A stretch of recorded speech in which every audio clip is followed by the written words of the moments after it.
Merci Gabrielle. Je vous propose maintenant d'accueillir Aurore Laluc, députée européenne et coprésidente de Place Publique, qui va nous parler aujourd'hui de la décroissance au niveau européen.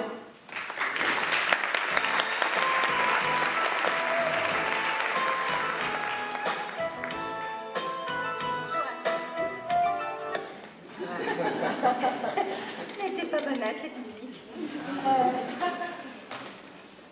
Bonjour à toutes et à tous. Merci beaucoup de cette invitation qui m'honore. Je suis ravie de voir que dans les partenaires, il y a l'Institut Veblen, qui est dédié aux questions de post-croissance et que j'ai cofondé. Voilà, ça me fait plaisir. Je me dis que quelque part, la boucle est bouclée. On m'a demandé, voilà, on m'a dit la décroissance au niveau européen, où en est-on? Alors, j'avais deux possibilités pour faire de ce discours. Soit j'enchaînais les phrases qui nous font plaisir à tous et à tous, et puis on s'applaudissait, on faisait des punchlines. Soit je me disais que j'étais pas là pour faire un discours politique, j'étais là pour transmettre de l'information, pour dire aussi ce qui ne fait pas forcément plaisir, et ce qu'on n'a pas forcément envie d'entendre, mais pour pouvoir avancer tous ensemble, penser contre nous, pour pouvoir se rendre compte de quel est l'échiquier politique et le rôle des institutions. Voilà, et c'est ça dont je vais parler aujourd'hui. Parce que si je dois répondre à cette question, la décroissance au niveau européen, où en est-on? On n'y est pas, on n'y est nulle part. C'est même pas un sujet, c'est même pas oui et non, c'est hors sujet. Et je vais vous expliquer pourquoi. Tout d'abord, Éloi a parlé brillamment de la question des institutions. On a un problème institutionnel, en fait, au niveau européen. Enfin, on a une réalité institutionnelle, on a une réalité politique. Et cette réalité politique, elle est tout à fait différente de celle qui est dans cette salle. Il faut qu'on la regarde en face. On a trois institutions qui doivent trouver des compromis pour pouvoir avancer. La première, c'est le Parlement européen, qui a moins de pouvoir que les autres. La deuxième, c'est la Commission européenne. Le troisième, c'est le Conseil. Le Conseil, il regroupe 27 États. C'est l'institution la plus conservatrice. C'est-à-dire qu'on est toujours en train de taper sur le dos de la Commission européenne. Moi, je travaille mieux avec la Commission européenne qu'avec les 27 États et qu'avec le Conseil. Ceux qui vont nous bloquer sur les questions fiscales, sur les questions environnementales, ce sont les États, bien plus que la Commission et que le Parlement. Dans ces 27 États, il faut comprendre un peu quelle est la situation. On a deux États qui sont quasiment d'extrême droite, enfin, qui pour moi sont d'extrême droite, la Hongrie et la Pologne. Voilà. Et donc, je ne parle même pas de la question environnementale en Hongrie et en Pologne. On est déjà dans un sujet qui est celui de l'état de droit, qui est le fait qu'on tabasse des gens à cause de leur orientation sexuelle et que l'IVG est plus qu'en danger dans ces pays. Voilà. Et autant vous dire, je rapproche les micros, excusez-moi, autant vous dire que la question écologique en Pologne et en Hongrie, bah, c'est pas tout à fait ça. Voilà. Et qu'on a des pays qui sont très très liés à leur énergie fossile, qui sont profondément dans un jeu en plus de confrontation avec l'Europe. Donc dès que l'Europe propose quelque chose qui ressemble à un peu de verdissement, immédiatement, ça va être un refus pour montrer qu'Orban est fort, il est capable de lutter contre la Commission européenne, etc., etc. On a des pays qui sont les pays du Sud, l'Italie, le Portugal, l'Espagne, dans lesquels les mouvements écologistes, les partis même écologistes, sont très peu puissants. Du moins, on va avoir des mouvements écologistes, mais ils ne seront pas structurés en tant que partis politiques. Et ça se ressent énormément quand on est en négociation. Ce sont des pays qui vont avoir une fibre beaucoup plus industrielle, et industrielle un peu dans le sens ancien quelque part du terme, et relativement attachée encore aux énergies fossiles. Ensuite, on a les pays nordiques. Et là, les pays nordiques, c'est autre chose, c'est-à-dire qu'on va avoir des pays qui... D'ailleurs, peu importe l'équilibrage politique, ce n'est pas une question de droite et de gauche à ce niveau-là. On va avoir des pays qui vont être plutôt verts, disons, avec une fibre écolo. Par contre, la fibre sociale ne sera pas forcément là. Voilà. Et en revanche, ce sont des pays qui ne sont absolument pas fédéralistes. Donc pour pouvoir travailler ensemble au niveau européen, il faut s'imaginer qu'on doit faire avec cet échiquier-là politique. Je ne vous parle même pas du gouvernement français, ça, je pense que tout le monde le maîtrise, c'est bien ici. Voilà. Mais il faut s'imaginer, et que même des fois, on se dit « Ah, le gouvernement français est quand même hyper progressiste sur les questions écologiques au niveau européen. » Voilà. C'est ça la réalité de la situation. C'est qu'on est sur un échiquier politique extrêmement compliqué. Et je vous assure, très très différent de nous tous dans la salle, on va se prendre la tête sur post-croissance, décroissance, etc. Je vois Vincent qui me sourit, et on se sourit mutuellement. Sincèrement, si j'avais ce genre de débat au niveau européen, je serais heureuse. Voilà, on n'en est pas du tout là. Je tenais à vous le préciser. Ce qui fait que, par exemple, quand on met quelque chose en place qui s'appelle la taxonomie, je ne sais pas si vous savez, mais c'est en gros l'idée un peu de labelliser un certain type de fonds et de financement. On va dire que vous allez dans votre supermarché, même si plus tard il y aura plus de supermarché, etc. Mais pour l'instant, vous allez dans votre supermarché, vous avez différents types de riz. Il y en a un qui a le label bio, l'autre qui a le label commerce équitable, l'autre qui n'a pas de label. Voilà, c'est ça un peu la taxonomie. C'est vraiment pas révolutionnaire. Rien que ça, les États ont essayé de le détricoter. Les critères ESG, en gros, responsabilité sociale, on va dire, et environnementale des entreprises, ça aussi, les États essayent de le détricoter. Il a été fait mention tout à l'heure par Gabriel, d'ailleurs, merci Gabriel de cette invitation qui m'honore, des questions de comptabilité. La comptabilité, nous, au niveau européen, par exemple, on va tenter de défendre la double matérialité, c'est-à-dire de dire que c'est très important de prendre en compte l'impact que va avoir le dérèglement climatique sur les entreprises. C'est aussi très important de comprendre l'impact que vont avoir les entreprises sur le dérèglement climatique et la perte de biodiversité qui est un tout petit enjeu.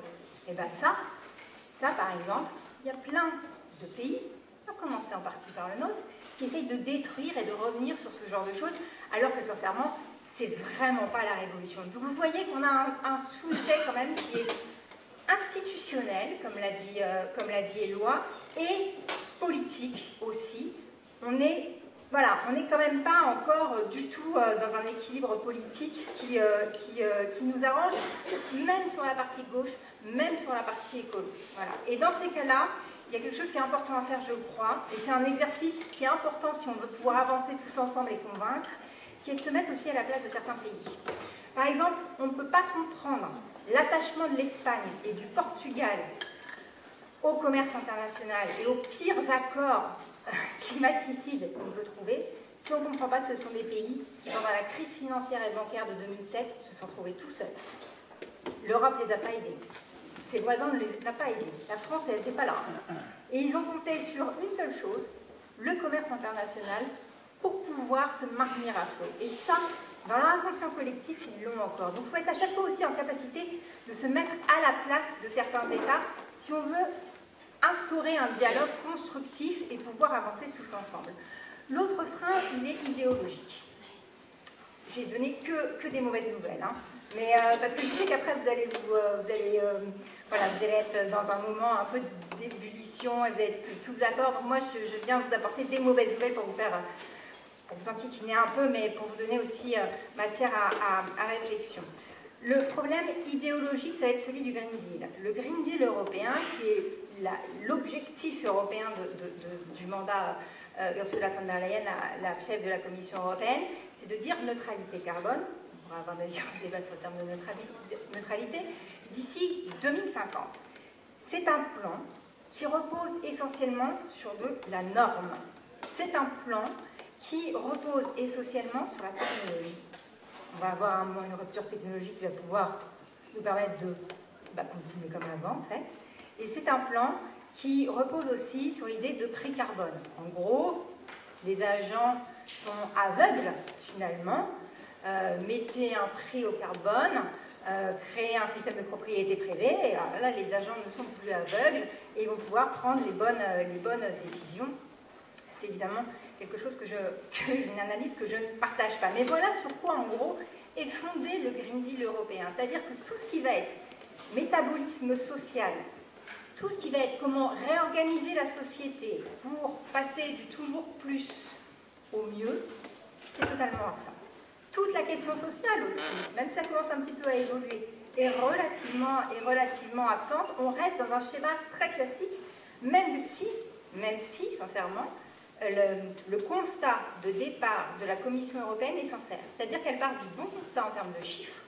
En revanche, les moyens qui sont proposés pour aller vers la transition écologique ne sont pas les bons et restent totalement enfermés encore dans un modèle idéologique. On sent qu'on a du mal à passer à l'étape d'après, mais je serais tentée de dire que c'est vrai pour les questions écologiques au niveau européen, mais c'est vrai pour tout en fait. Il n'y a pas que sur la question écologique qu'on reste ancré dans un modèle néolibéral, et encore, ça a évolué, et encore, et c'est là où toute la difficulté, c'est que le Green Deal européen est bien plus ambitieux que n'importe quel plan au niveau national.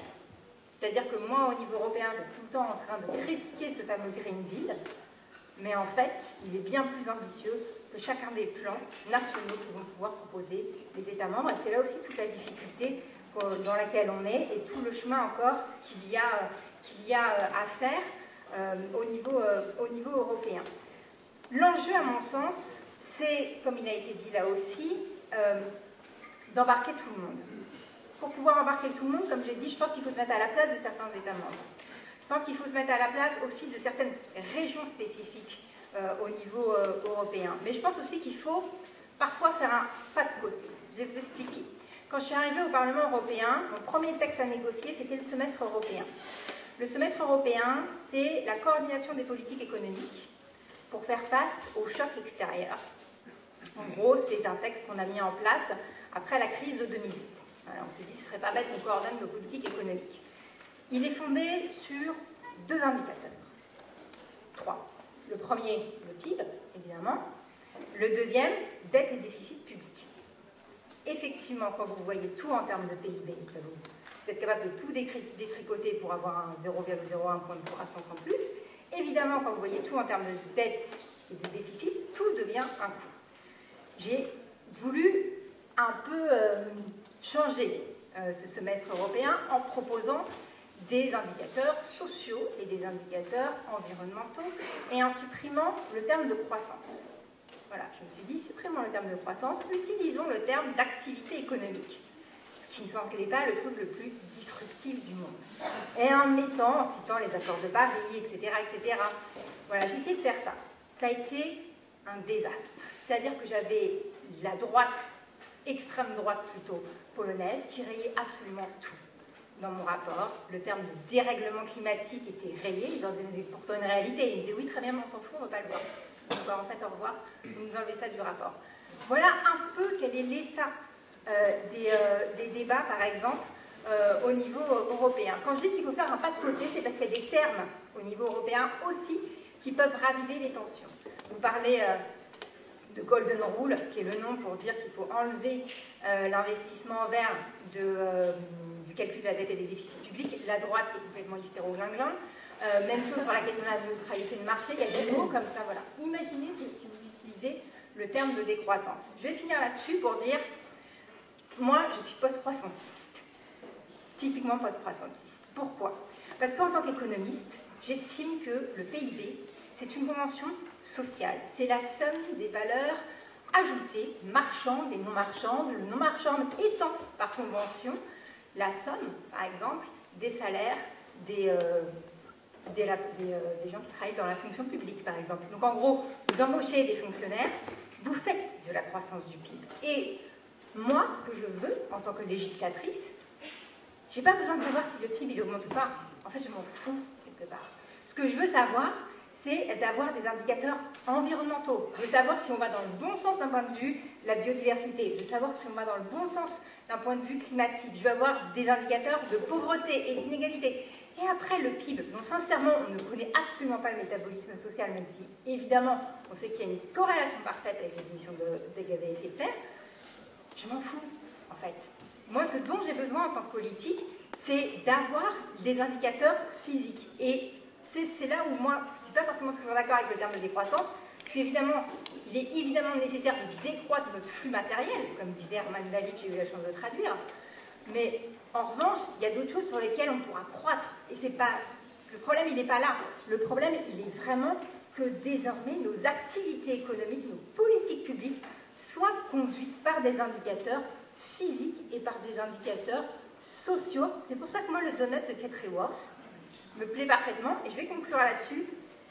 Ayez quand même quelques trucs en tête. Quand on parle, par exemple, de la croissance du PIB, gardons quand même en tête quand est-ce qu'il est arrivé, ce PIB. Il est arrivé en 1933 aux États-Unis. En France, il est arrivé en 1944. En 1944, au moment de la reconstruction, premier plan Monnet. Rappelez-vous de l'état de la France en 1944. Rappelez-vous aussi que c'est pour ça qu'on a un attachement au PIB et que certains ont du mal à s'en défaire. C'est pas uniquement que pour des questions institutionnelles, etc. C'est qu'on a été biberonné à ça. C'est qu'effectivement, on se dit, oh là là, PIB égale emploi, etc. Pas que. Il y a aussi toute une classe d'âge qui a vu avec la croissance du PIB la reconstruction du pays après une période particulièrement douloureuse. Donc gardons ça en tête, essayons de penser toujours contre nous. Je défendrai toujours des indicateurs alternatifs au PIB, mais essayons toujours de penser entre nous, essayons aussi de nous dire que certains pays n'ont pas eu accès à nos niveaux de consommation et que c'est toujours plus simple de renoncer à la consommation quand on a pu y goûter. Moi j'ai grandi en banlieue parisienne et je sais que si je parlais à certains de mes amis de la question de la décroissance, je pense qu'ils tiqueraient deux éléments encore, et je finirai là-dessus. Garder en tête la démocratie, toujours, et les femmes. Et les femmes. Parce que, en tant que femme et mère, sincèrement, on a un nombre d'injonctions contradictoires dans nos vies. Il faut être intelligente, mais pas trop non plus pour pas faire peur aux hommes. Drôle, mais pas trop non plus, parce que c'est quand même le rôle des hommes d'être drôle. Faut être bien apprêté, mais pas trop non plus, etc., etc. Si on se tape en plus le fait d'avoir les couches lavables, de devoir allaiter nos enfants, toute la culpabilité qui va avec, moi, dans ma journée qui a commencé ce matin à 4h30 du matin, et qui va se finir ce soir à 23h, je ne sais pas où le mettre. Donc gardez aussi le fait que la prospérité sans croissance doit passer par l'égalité femmes-hommes pour de vrai. Et ça comprend la charge mentale. Merci beaucoup.